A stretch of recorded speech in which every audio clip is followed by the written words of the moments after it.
Fire service ও civil ডিফেন্সের তথ্য অনুযায়ী সারা দেশে প্রতিদিন গড়ে ছোট বড় 20টি অগ্নিকাণ্ডের ঘটনা ঘটে।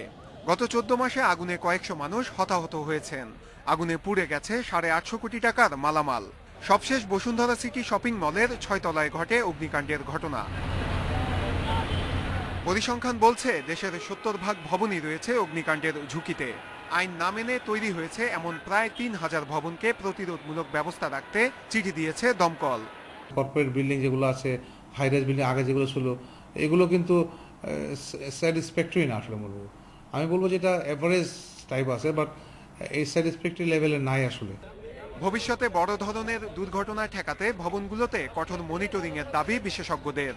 এইটার কভারেজে যে সমস্ত সেফটি ব্যবস্থা করা যায়, সেটা যদি কঠিন হস্তে ধরা হয় সবাইকে, তাহলে এটা করা সম্ভব। অগ্নি প্রতিরোধ ব্যবস্থা নেয়ার জন্য ভবনগুলোকে ডিসেম্বর পর্যন্ত সময় বেঁধে দিয়েছে ফায়ার সার্ভিস। এরপরই অভিযানে নামবে তারা। প্রথমে আমরা একটা যেটা সফট রিমাইন্ডার দিচ্ছি, আমরা আলটিমেটলি টাইম একটা বেঁধে দেওয়া হয়েছে। এরপরে যদি না যায়, অবশ্যই আমরা আইনগত ব্যবস্থা নিতে আমরা বাধ্য হব। অগ্নিকাণ্ড প্রতিরোধে পর্যাপ্ত ব্যবস্থা না নিলে আইন অনুযায়ী ভবন মালিকের সর্বোচ্চ 3 বছরের কারাদণ্ড দিতে পারবে ফায়ার সার্ভিস।